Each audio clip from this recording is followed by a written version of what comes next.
안녕하세요. TA 이경준입니다. 교수님께서 처음 수업을 시작하실 때 하시는 인사가 있는데, 저도 그 인사로 여러분들과 함께 강의를 시작하도록 하겠습니다. God is good, all the time. 네, 이 강의에서는 피아자 플랫폼에 대해 소개하고 구체적인 사용 방법에 대해 소개하도록 하겠습니다. 먼저 피아자는 학습 플랫폼으로서 Q&A, 과제 제출란, 강의 영상 등으로 구성되어 있습니다. 이 수업에서는 교과목에 대한 모든 것을 시즈넷 대신에 피아자를 사용하니까 여러분들은 앞으로 시즈넷이 아니라 피아자에 자주 방문하시게 될 겁니다. 그러면 피아자는 어떻게 사용하는 걸까요? 먼저 피아자 홈페이지에 접속해 보시면 다음과 같은 창을 확인하실 수 있습니다. 위에 보시는 사인업 버튼을 눌러서 회원가입을 진행해 주셔야 되는데요. 만약에 아이디가 이미 있으신 학우님들은 이 작업을 생략해 주셔도 됩니다. 사인업 버튼을 누르고 Student Get Started라는 버튼을 눌러서 회원가입을 진행해 주도록 하겠습니다. 그리고 나면은 Search Schools.라는 창이 나옵니다. 그래서 이곳에서 이제 한동대학교를 입력해 주시면 됩니다. 그래서 한동 글로벌 유니버시티가 여기 있죠? 네, 이것을 클릭해 주셔서 다음 스텝으로 넘어가 주시면 됩니다. 이제 이곳에는 학기를 이제 선택하는 창인데요. 저희가 지금 강의가 찍고 있는 시점으로 2022학년도 그리고 1학기 이 기준이기 때문에 스프링 2022로 세팅되어 있는 것을 보실 수 있습니다. 네, 그리고 나서 이제 클래스를 설정을 해주셔야 되는데 여러분들 이제 수강 신청하실 때 강의 코드 있죠? 과목 코드. 네, 그 과목 코드를 여기다가 적어주시면 됩니다. 저는 여기에서 김영석 교수님의 모두를 위한 인공지능의 활용 과목 코드를 적어보도록 하겠습니다. 만약에 이번 학기에 김영석 교수님의 강의를 2개 이상 들으시는 학우님들은 클래스 1뿐만이 아니라 클래스 2나 클래스 3 등에도 나머지 강의 과목 코드를 찾아서 입력하시고 선택해 주시면 됩니다. 네, 저는 모두를 위한 인공지능의 활용이라는 강의 과목 코드를 적었고요. 이제 여기 밑에 과목이 이제 나오게 됩니다. 그래서 이것을 클릭하셔서 스튜던트에 체크를 하시고 조인 클래시스 버튼을 눌러주시면 됩니다. 그러면 다음과 같은 창이 뜨게 되는데요. 이제 이곳에서 학교 이메일을 여러분들이 적어주시면 됩니다. 그리고 나서 Submit 이메일 버튼을 눌러주시면 최종적으로 회원가입이 완료가 되게 됩니다. 저 같은 경우에는 이미 아이디가 있기 때문에 이 작업은 생략해 주도록 하겠습니다. 그러면 저는 다시 피아자 홈페이지로 돌아가서 이제 로그인을 해서 다음 작업을 설명드리도록 하겠습니다. 네, 여러분들 이렇게 피아자 등록까지 마치셨다면 로그인 하시면 다음과 같은 이런 창이 보이실 겁니다. 그래서 왼쪽 상단에 이제 과목 코드, 이제 본인의 잘 과목 코드가 맞는지 한번 보시면 되고요. 다음으로 제가 피아자에 대해서 어떻게 수업이 진행되며 과제 제출은 어떻게 하는 것인지 알려드리겠습니다. 먼저 Q&A부터 설명드리겠습니다. 여러분들이 이제 학습을 하다 보면 궁금한 내용 혹은 이해가 잘 안 되는 내용이 나오기 마련인데요. 그럴 때 피아자에 접속해서 학우들에게 질문을 올리시면 됩니다. 질문은 크게 2가지 종류로 나뉘는데요. 학습자 모두가 볼 수 있는 Entire Class 질문과 특정인에게만 볼 수 있도록 하는 Private 질문이 있습니다. 여러분들이 학습하면서 궁금한 점이나 이해가 잘 안 되는 질문은 Entire Class 질문을 통해서 질문하시면 됩니다.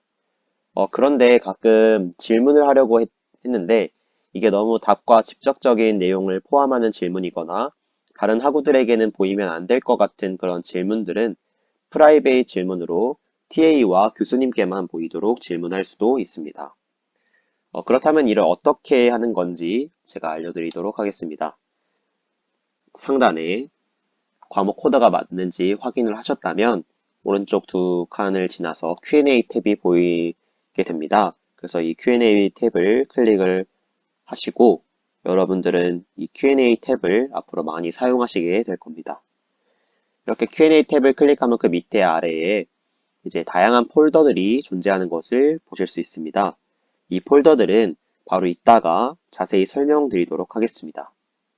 그리고 조금만 더 내려오면 왼쪽 끝에 New Post라는 파란색 버튼이 보일 텐데요. 이 버튼을 클릭해 보도록 하겠습니다. 이 버튼을 클릭하면 해당 창이 이렇게 글을 작성할 수 있는 창으로 바뀌는 것을 이제 보실 수 있습니다. 가장 위에 포스트 타입이 있는데 이 포스트 타입은 해당 글이 어떠한 종류인지를 선택하는 곳입니다. 그래서 여러분들은 퀘스천에 체크를 해주시면 되고요. 그리고 나서 이제 포스트 2에서는 이제 제가 아까 위에서 설명드렸던 entire class 질문과 private 질문이 여기에서 선택 가능하게 됩니다. 이 수업을 듣는 모든 학우들에게 오픈하는 질문으로 올리고 싶다면 entire class를 선택해 주시면 되고요. 만약에 private 질문으로 해서 TA나 교수님께만 보이도록 하는 질문을 올리고 싶다면 individual students or instructors를 클릭해 주시면 됩니다. 여기 individual 버튼에 대해서 조금만 더 설명을 드리자면 이 버튼을 누르고 나서 끝나는 것이 아니라 여기에 이제 해당 창에 누구에게만 보이도록 할 건지를 입력을 해 주셔야 됩니다. 그래서 여러분들은 이 private 질문을 하고 싶다면 이 individual 버튼을 누르고 나서 입력창에 instructors를 입력하시기만 하면 됩니다. 그래서 INS만 입력을 해도 여기 밑에 instructors가 보입니다. 그래서 이거를 클릭을 하시면 여 밑에 instructors로 이렇게 나와 있는 것을 보실 수 있습니다. 여기까지 되었다면 성공적으로 instructors에게만 보이도록 설정이 됐다는 것을 아실 수 있습니다. 자, 그리고 조금만 더 내려가면은 select folders라는 부분이 나옵니다. 제가 아까 폴더에 대한 설명은 조금 뒤에 자세하게 설명드린다고 했는데 이 부분이 바로 그 폴더와 관련된 항목입니다. 이 부분은 여러분들의 질문을 어느 폴더에서 볼 수 있을지를 정하는 곳입니다. 예를 들어서 내 질문은 exercise 1과 관련된 질문이다 한다면 exercises의 EX1을 선택을 하면 되겠죠. 혹은 그 외의 질문이다 하면은 other에 체크를 하시면 됩니다. 여기서 여러분들이 보실 수 있는 것처럼 폴더들은 여러 개의 선택이 가능합니다. 이 말은 이제 여러분들이 질문을 하나 해도 그 질문을 이제 하나의 질문이지만 다양한 곳에서 동시에 확인이 가능하다는 것을 의미하니까 여러분들이 이제 올리고자 하는 폴더에 체크를 하셔서 그 질문을 올려주시면 됩니다. 자, 그리고 그 다음이 이제 썸머리 부분입니다. 이곳은 본인의 질문의 제목을 정하는 곳입니다. 그래서 내 질문의 요약이 무엇인지 이곳에 간단히 적어주기만 하면 됩니다. 네, 그리고 나서 이제 디테일스입니다. 디테일스에는 총 3가지의 에디터를 제공을 하는데요. 첫 번째는 리치 텍스트 에디터이고, 두 번째는 플레인 텍스트 에디터이고, 마지막은 마크다운 에디터입니다. 이 리치 텍스트 에디터에는 다양한 기능을 제공을 합니다. 이제 볼드나 이제 기울기, 그리고 왼쪽 오른쪽 정렬, 가운데 정렬, 그리고 이제 파일 첨부, 그리고 코드 작성 등등의 그런 기능을 정말 다양한 기능을 제공하고 있기 때문에 여러분들은 이 리치 텍스트 에디터를 사용하시면 됩니다. 그 외에 플레인 텍스트 에디터는 이제 말 그대로 그 메모장처럼 글씨만 쓰는 에디터이고 여기 마크다운 에디터는 이제 마크다운 언어로 작성할 수 있는 에디터입니다. 자, 그러면 다시 리치 텍스트 에디터를 클릭을 하고 이제 제가 한번 예시로 질문을 한번 올려보도록 하겠습니다. 썸머리에 질문 예시입니다. 라는 이제 제목을 적고요. 안녕하세요. 잘 부탁드립니다. 라는 이제 내용을 적었습니다. 네, 이렇게 모든 게 맞췄다면 이제 글을 올리기만 하면 되겠죠. 밑에 이제 post my question to 라는 주황색 버튼이 보일 겁니다. 그래서 여러분들은 이 버튼을 누르셔서 질문을 올리시면 됩니다.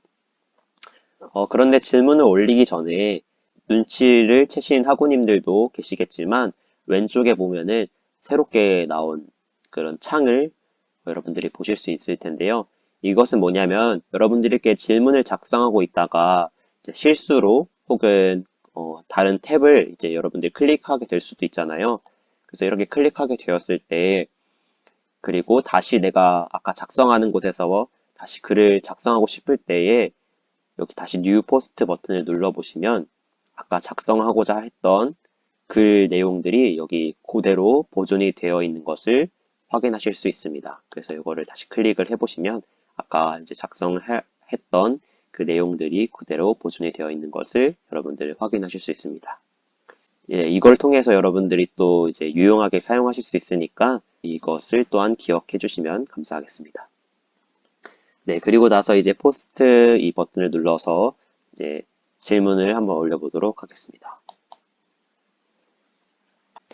네, 이렇게 질문을 올렸고요.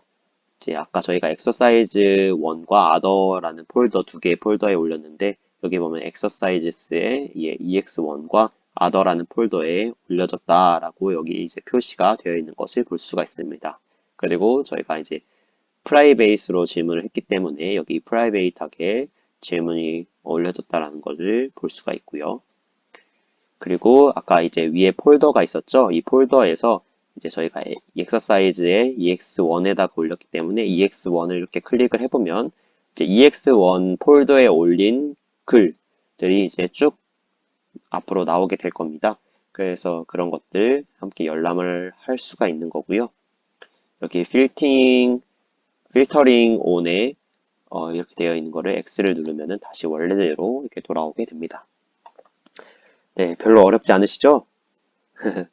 만약 entire class로 질문을 올렸다면 내가 아닌 다른 사람도 그 질문을 볼 수 있게 됩니다.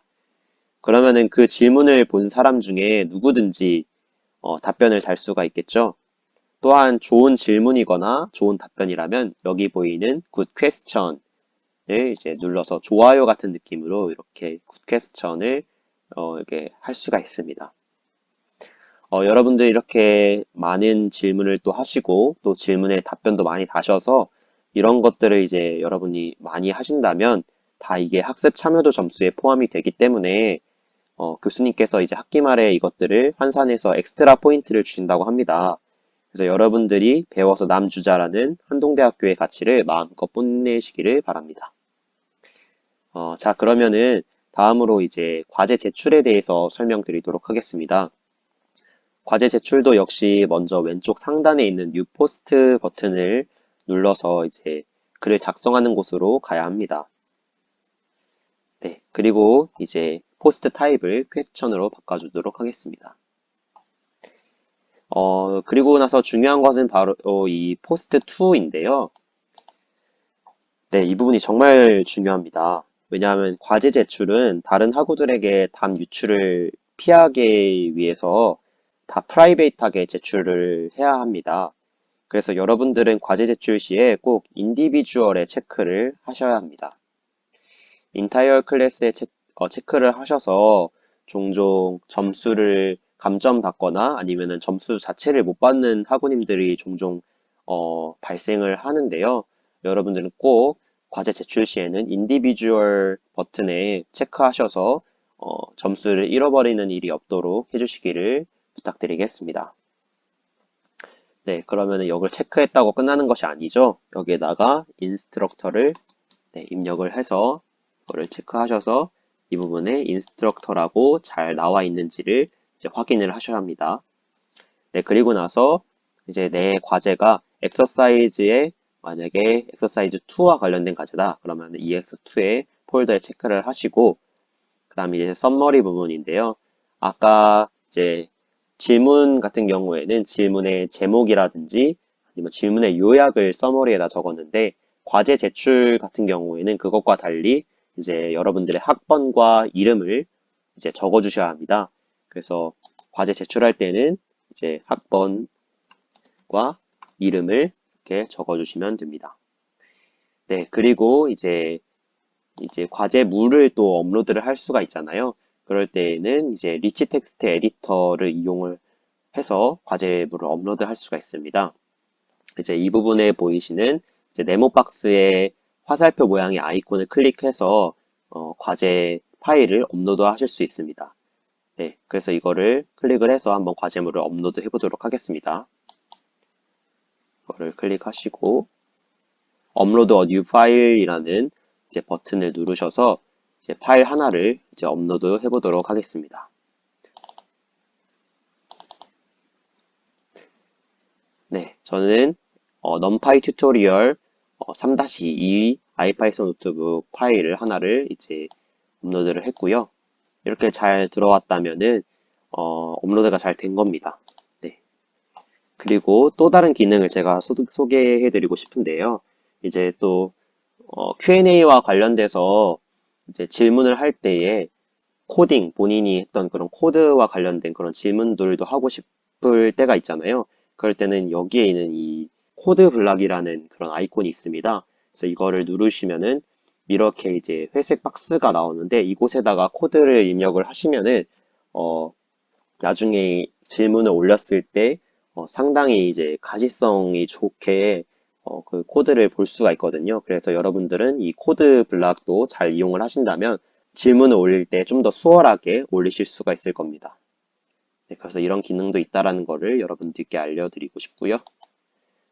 네, 그래서 이렇게 과제물을 잘 올렸다 하면은 아까와 마찬가지로 포스트 마이 퀘스천이라는 주황색 버튼을 눌러서 과제를 잘 제출해 보도록 하겠습니다. 네, 그러면은 가장 중요한 거는 프라이베이트하게 과제를 제출을 해야 되는 거기 때문에 과제를 제출하고 나서 꼭 확인을 하시고요. 그리고 이제 여기 보면은 exercises의 EX2에 제출이 된 것을 확인할 수 있죠. 네, 그리고 이제 이 폴더에서도 EX2를 누르면은 이렇게 과제 제출한 것을 확인하실 수 있습니다. 그리고 이렇게 하이퍼링크가 되어 있는데 이것을 클릭해서 이제 파일을 다운받을 수가 있고요. TA들은 이 파일들을 이제 다운을 받아서 이제 채점을 진행하게 됩니다. 네, 이렇게 해가지고 제가 이제 Q&A부터 과제 제출까지 설명을 드렸고요. 이제 마지막으로 강의 영상을 어떻게 확인할 수 있는지 그 부분에 대해서 설명드리고 강의를 마무리하도록 하겠습니다. 네, 가장 맨 위쪽 탭으로 가서 Q&A 오른쪽에 보시면 Resources라는 탭이 있습니다. 이것을 클릭해 보도록 하겠습니다. 네, 이 Resources 탭을 클릭하시면은 강의 영상 리스트를 확인하실 수 있습니다. 그래서 여기 밑에 보면은 Lecture Date라고 나오죠. 이 부분은 이제 강의 영상 날짜가 나오는 건데요. 이 부분에서 이제 강의 날짜를 확인하실 수 있고요. 그리고 그 옆에는 이제 하이퍼링크로 되어 있는 강의 제목들을 여러분들이 확인하실 수 있습니다. 그래서 이것을 클릭을 하셔서 강의를 시청하실 수 있습니다. 강의 영상 같은 경우에는 여기에 이제 올라오면은 바로바로 이제 시청이 가능하니까 미리 시청하고 싶으신 분들은 Resources 탭을 잘 확인하셔가지고 강의를 시청해 주시면 되겠습니다.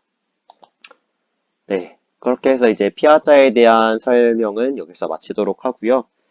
추가적인 질문이 있으시다면 언제든지 TA한테 메일을 보내주시면 되겠습니다.